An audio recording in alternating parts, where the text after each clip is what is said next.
Perspective, the war in Europe, the escalating deadly conflict between Russia and Ukraine. This story begins 5 years ago in the streets of Kiev, the Ukrainian capital. What began as a pro-Western, pro-Europe protest in Kiev's central Independence Square became a bloody, deadly confrontation between protesters and police. The Euromaidan revolution forced the downfall of Ukraine's government. And in a matter of weeks, Russia's President Vladimir Putin stepped in, seizing and annexing the Crimean Peninsula. Russia also spurred an uprising by separatists in the Donbas region in eastern Ukraine. War has ground on ever since. It's estimated 10,000 people have been killed. 2 million more have been displaced or are said to be at risk in their homes. It's often been described as Europe's forgotten war, until last month, and a dramatic escalation in the conflict. Russian ships rammed a Ukrainian tugboat and opened fire on 2 Ukrainian gunboats in the strategic Kerch Strait. Video recorded by a Russian crew appears to show a deliberate act of aggression. Russia, claiming it was provoked, seized the Ukrainian naval vessels and captured 24 Ukrainian sailors. Ukraine's president, Petro Poroshenko, citing the threat of all-out war, imposed martial law in regions bordering Russia. Russia's actions are widely seen as a dangerous escalation of the conflict. The G7 is united in condemning this Russian aggression, is united in calling for the release of those 24 sailors who are prisoners of war, is united in calling for the vessels to be released, and is united in standing for Ukraine's sovereignty and territorial integrity.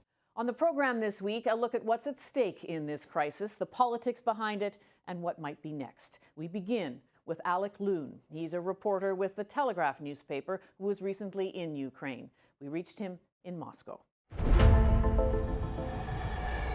Alec, I know you've just returned from Ukraine and also from the Kerch Strait. Tell me what you saw. Well, when I was in the Kerch Strait, we were mainly looking for the kind of fallout from this crisis that happened with Russia seizing these 3 Ukrainian ships. The strait was still closed when we got down there. Russia had closed off the strait with a tanker ship. That tanker ship was no longer in position, but there were still dozens of ships waiting to pass through this strait. It's also been the case recently and even before this latest crisis that Russia has been subjecting Ukrainian ships, just cargo ships bound for Ukrainian ports in the Sea of Azov that the strait controls, to checks and delays that have amounted to what Ukraine is calling a blockade. What were people there telling you about this latest confrontation? The Russian side is obviously getting a different picture. They're seeing this as a Ukrainian provocation. For them, the Crimean Bridge, which was built over that strait and opened by Vladimir Putin in May, is a big deal. It connects Crimea to Russia in a way that trucks can get through much more easily and efficiently than previously when there was just a ferry.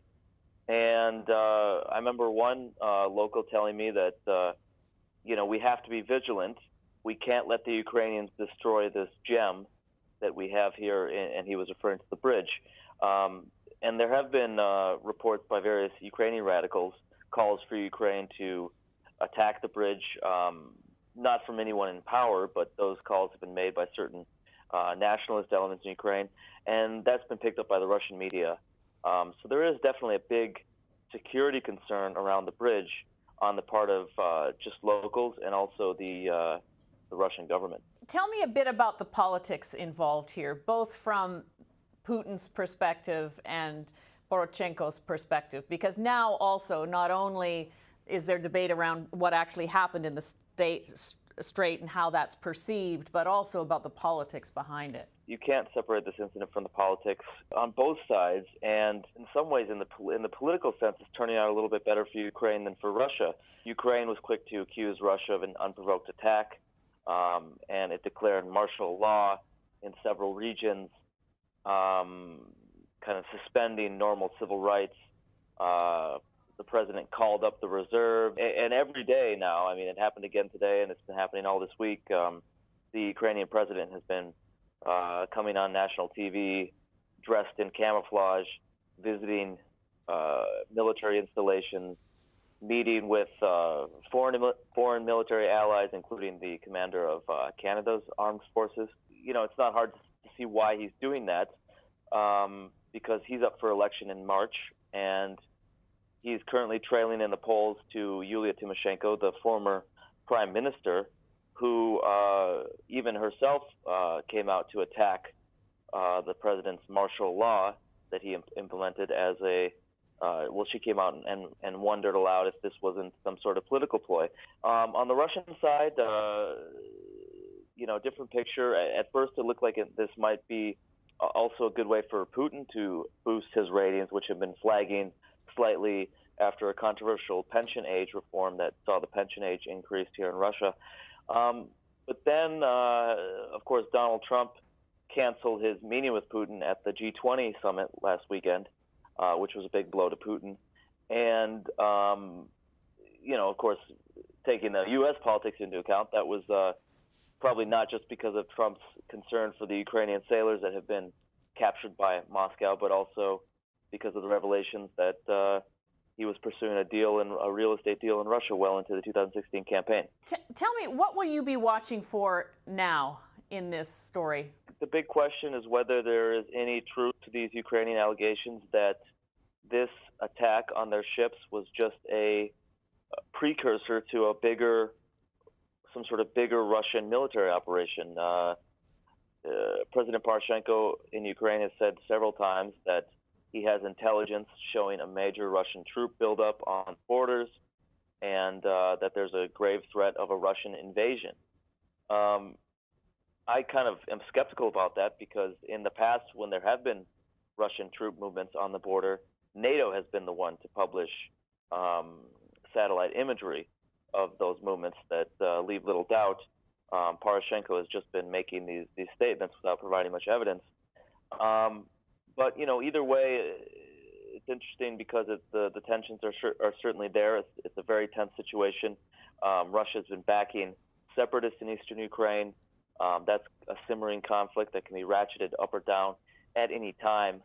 But I think that in reality, we've probably seen the worst of the crisis, because I don't think that Moscow wants to make a move in a way that would help Poroshenko build this wartime president image before an election that he's set to lose. And really, anybody who replaces Poroshenko, especially if it's Yulia Tymoshenko, who has made deals with Putin in the past when she was prime minister, I think that's a benefit for Moscow. That's an improvement over the current situation with Poroshenko from Moscow's point of view. Thank you very much for your insight on this. My pleasure.